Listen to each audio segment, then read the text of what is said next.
yesterday we spoke about the Maroons. All right. Recap. Somebody recap and tell me what is Maroons, or who were the Maroons? Quickly, ladies, who were the Maroons? Maroons are persons who ran away from the plantation and lived up in the hills. All right, very good, excellent. Maritime Maroons or Maritime Marinage.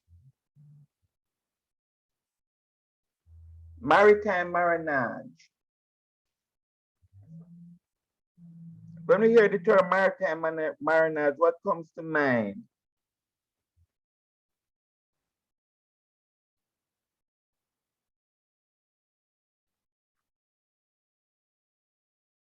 What comes to mind, ladies?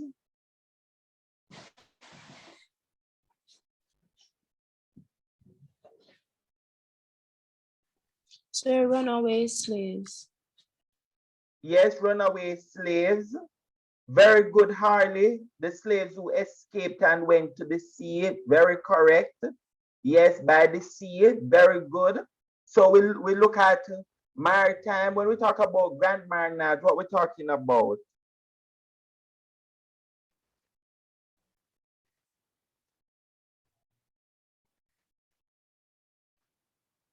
Grand. Sir, slaves who ran away for a long period of time or permanently. Very good, excellent. Petit. Sir, this is when slaves only ran away for like a night to meet their lovers and come back to the plantation. All right, very good, excellent. Who were the first Maroons in Jamaica? The indigenous people, sir. Very good, excellent. From which parish did Nanny and her brothers run away from? Which one of the parish? We're in Jamaica.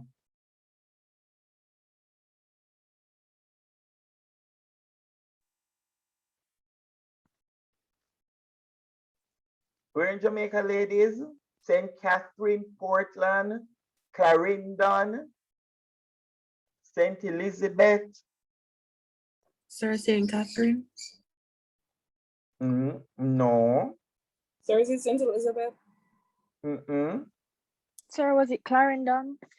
Yes, it was Clarendon. In which parish one the Bolas would have lived or had a settlement?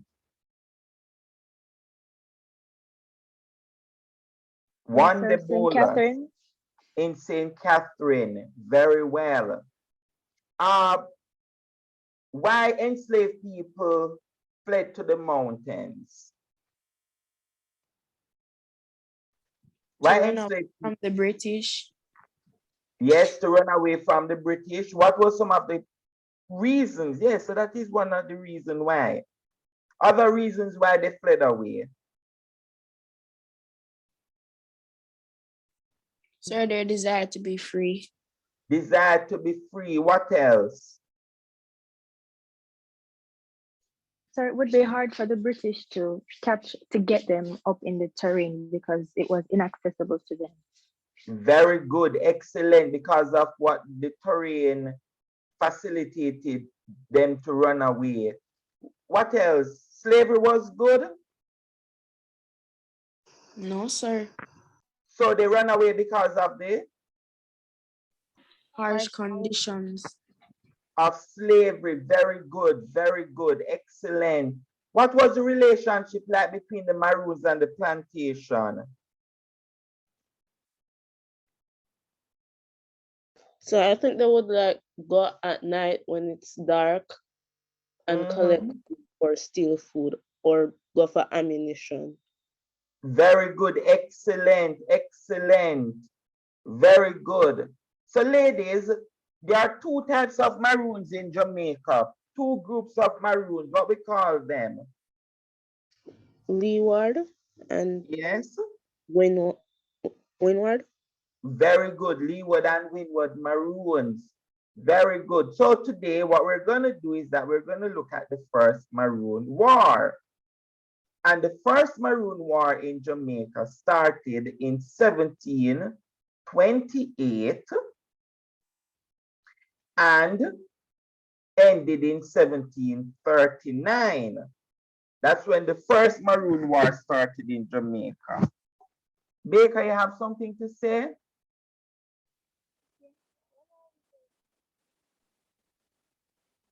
Baker, we're not hearing.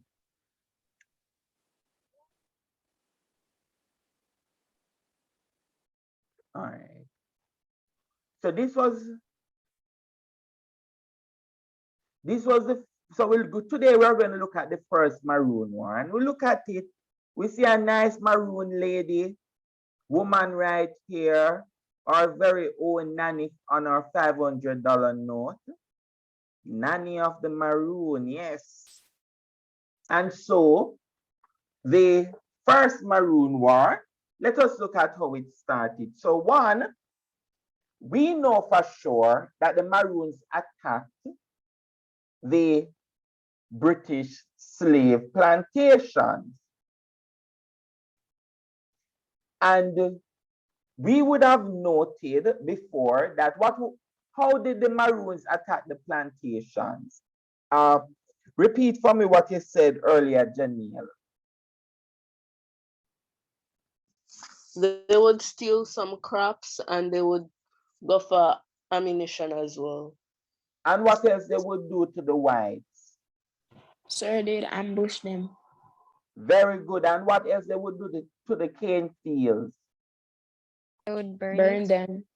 Very good. Excellent. So we know for sure that the Maroons, they attacked the British slave plantations. And the planters are not going to sit down and say, listen, you're attacking us, so we're going to leave it alone. What do you think that the planters going to do? Where are they going to ask for help?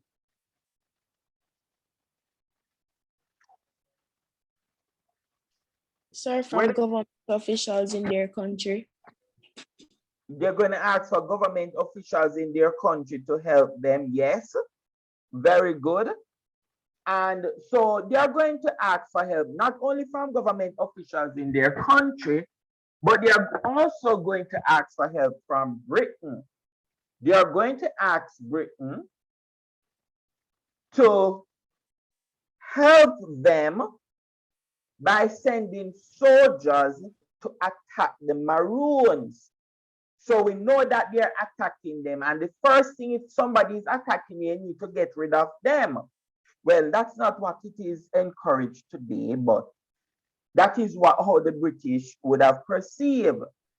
So the British felt that they were being under attack because every minute the Maroons left the mountains, burned down the fields, take away the enslaved women, take away the guns and ammunition, take away the food, kill a white person. So the Maroons were giving them a lot of problems. So the English are going to send soldiers from England to attack the Maroon settlements.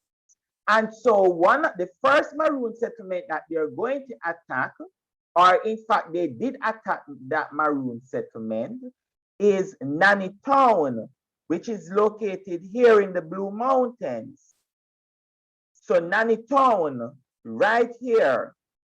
So the British left and they attacked Nanny Town.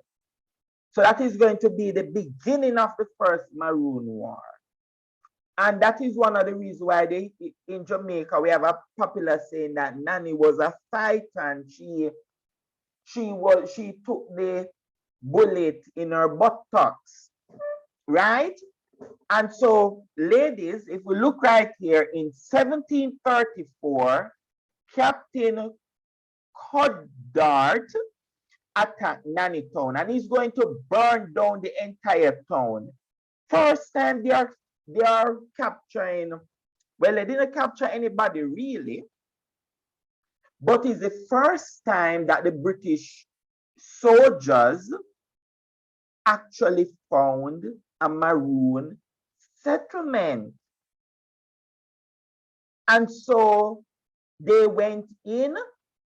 I don't know what Nanny was doing on that day when Nanny never see the soldiers coming, or maybe they saw the soldiers coming, but because the soldiers had superior weapons and they had the dogs from Cuba, or because they had the Mosquito Indians from Mosquito Island, which is close to Honduras, they were left, they were taken off guard, but they went in from this side. I believe it was from Portland they went in.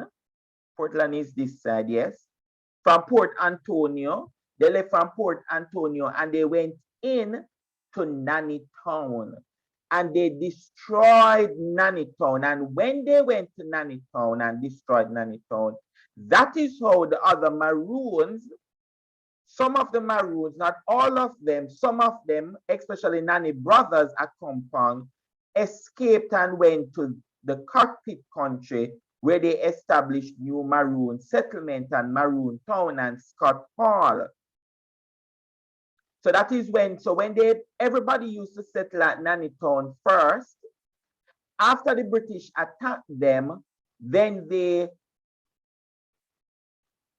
some of them went to other parts of Jamaica and established other settlements. So the English attacked the Maroons, but the Maroons, they are going to refuse to accept the British rule. They are not going to sit back and say, listen, you destroy our provision ground, we don't have any food to eat. No, they are going to fight back. They are not surrendering. And because they had a deep desire for freedom, that also contributed to the Maroons saying, listen, we are not going to surrender. Now, one of Nanny's brother was Kujo, and he was the leader of the Maroons. So all the Maroons on this side, the Windward Maroons, Kujo was the leader of that Maroon. All the Maroons on this side, and the other brother Akompong was leader of the Leeward Maroons. And Kojo said, listen, I'm not going to give up. We got to fight. And we got to defeat the British. And so I'm going to give you a little course of what happened. So 1728, the British attempted to attack the Maroons, right? In 1730, the Maroons elected Kujo as their general, and Kujo formed an army, which is a regiment of the Maroons. So he started to train them and said, listen, this is what we're going to do, and this is how we're going to do it if the British should come and attack. By 1732, the British soldiers were defeated by the Maroons. So the British soldiers tried to enter the Maroon town, and Kujo and his army defeated the British soldiers. Come on, I am so proud of our ancestors, because sometimes people believe that Black people just sit down and allow anything to happen to them. But right here, we are seeing that these soldiers from Britain, and some of these soldiers fought in great wars in Europe, and they were highly trained. But our little Maroon from Africa, Kujo and his brothers from Africa, and his little sister, they didn't give up. They fought them and they defeated them. By 1733, the British is going to pass a law to build a barracks to attack the Maroons in Titchfield. So they are going to build a little a barracks where the soldiers are going to stay and they are going to live. And when they stay and live there, they are able to spy or send out spies to the different parts of the mountain to get information. They are also going to use the enslaved people to tell the enslaved people to go to the Maroon settlement, find out information about them and bring back that information to us. Yes. And by 1734, the British troops were again attacked. This time, Kuju and the other Maroon fellows gave the British troops a good beating in the mountains. And this time, the British troops are going to say, Britain, we need more help. We need more help. Because if we don't get the help, the Maroons going to take over all of Jamaica. After that, ladies, Captain Coddart attacked Nanny Town, and he's going to demolish the town. And as I said before, that some of the Maroons, they are going to escape to other parts of the island and establish other settlements. But some of the Maroons, instead of surrendering and said, okay, I am going to go and be re-enslaved, some of them jump over the cliff to their death. They refuse, seriously, they refuse to go back into slavery. And by 1734, the war is going to continue. The Maroons not going to give up, even though some jump off while they invaded Nanny Town. They destroyed all of Nanny Town. They still continue to fight. Fight on both sides. They are fighting. Now, ladies, after a while, Britain realized that, listen, why continue to fight? It is so difficult for us to fight. We're losing money, we're losing soldiers, and the Maroons also poison the dogs. Yes, they poison some of the dogs. So the Maroons and the British decide that we're going to end the fighting. Why? The Maroons decided, because the Maroons said, listen, all of this fighting gets us very weary and we really don't have any, our food is getting low. And the British are saying that they are fearful that the enslaved people would join the Maroons. This war was very expensive for Britain because Britain spent £250,000 to fight. In fact, the government of Jamaica passed 44 laws or acts to stop the Maroon settlement. And while the war was going on between the Maroons and the British, a lot of the enslaved people fled and joined the Maroons in the mountains. And so if we look at it, ladies, what is taking place here is that the British, fearful that the Maroons are going to take over all of Jamaica, and the Maroons saying, listen, we want some peace. We want to grow our provision. We want to grow our children. We're tired of running from one part of the mountain to the next. And so they are going to sign a treaty. And so they signed a treaty under a silk cotton tree. So who is going to sign the treaty? Kujo is going to represent the Maroons. And Colonel Guthrie is going to represent the British. So what they're going to do is that they're going to exchange their hats as a sign of peace and friendship. And they're going to take a blood oath. So both of them going to pierce their fingers. Yes. They are going to have a glass of rum, white rum. You're going to dip both the British, Kozri and Kuju from the Maroon towns. You're going to dip the blood into the glass of wine and you're going to drink it. How you think about that? You think that was a good oath?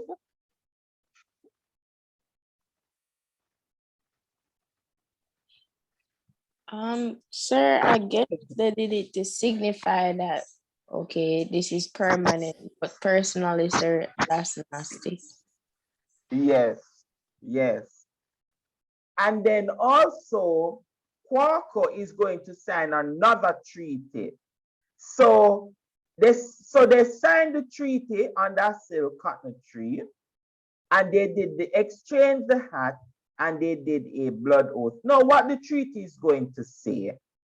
The treaty is going to say, terms of the treaty, that one, you should have full freedom.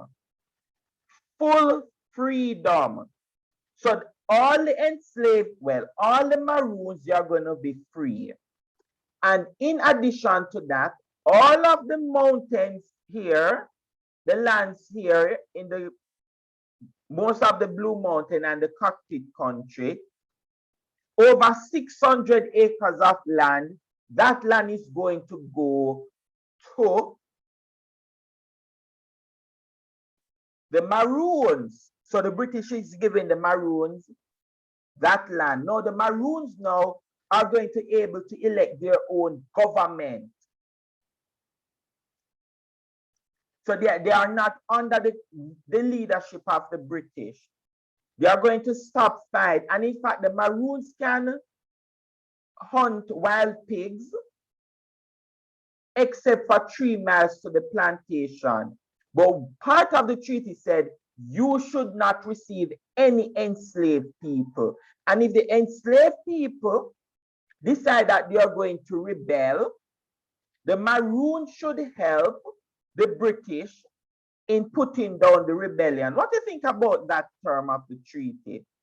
You think that was a good term?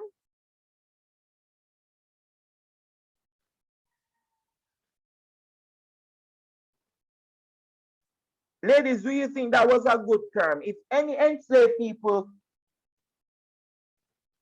decide that they want to join the Maroons must bring them back. And then not only they must bring them back, but if the enslaved people decided that they are going to rebel or have a revolt, the Maroons are going to assist the No, sir. enslaved, the planters to put down the rebellion. Yeah, very good, Harley. Yes, I wouldn't agree with that. And then you know that it was the Maroons who captured Sam Sharp. And it was the Maroons who captured Paul Bogle. We're going to look at that later on. Yes. And so another part of the treaty said that the Maroons could come to the markets and they could sell their goods. And also 2 white men, they must be appointed or must live in the Maroon settlement.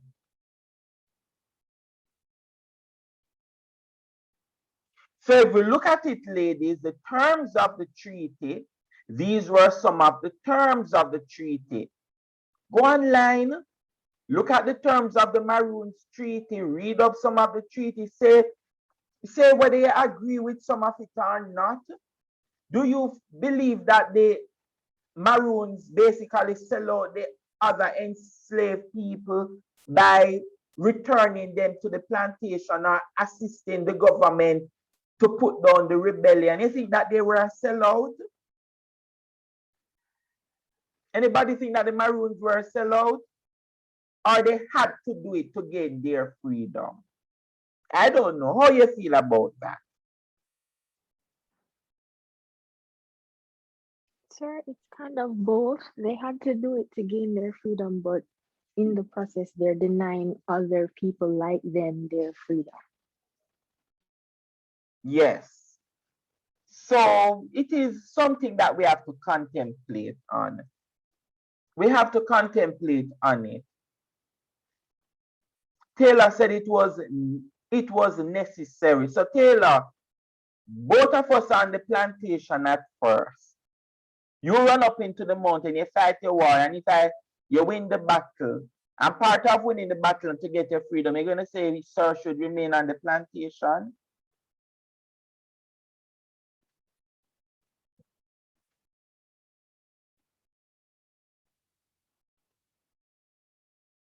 Taylor, you think that I should remain on the plantation?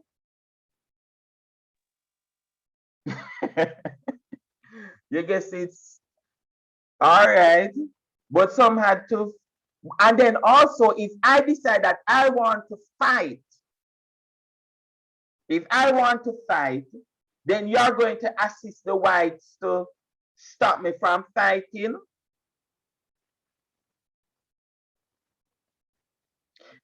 Even if you say that, all right, this is my personal view on it. Even if you say that you wouldn't accept any more enslaved people, right? But you see this part that you're going to assist to put down the rebellion, I wouldn't agree to that. Go ahead, Family Brown. Sir, just that scenario, I'm just curious. Sir, if it's like this family, right? One of them accepted it, or they were a part of the Maroons, and some of their family members are still on the plantation. Wouldn't be lenient enough to say, okay, you can come with us. No, they never lean. Well, to be honest, most of these things are not documented.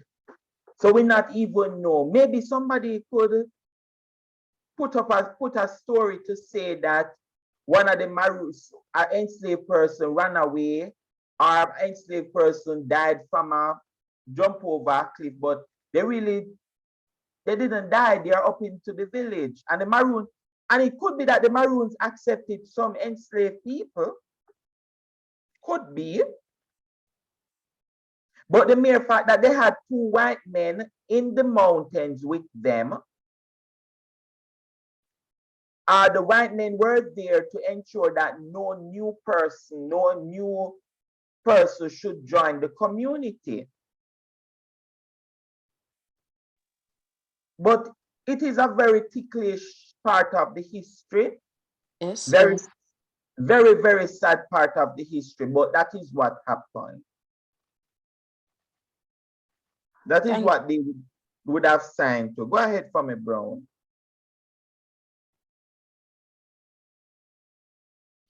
Sir, I already spoke. All right, good, good. So ladies, when we meet tomorrow, we're going to look at the Second Maroon War, and then we're going to look at the Maroons in Suriname and Guyana, which we call the Bush Negroes. So we're going to look at the Maroons, Second Maroon War in Jamaica, and then we're going to look at the Bush Negroes in the Guyanas. And then after that, so tomorrow is Wednesday. Remember, ladies, that I'm asking you for an additional hour on Monday. So Monday, immediately after class, we want to continue. I'm going to give you a 10 minutes break, and then we continue again. And we're going to look at 2 slave revolts on Monday so we can finish it. And you heard today from the principal that the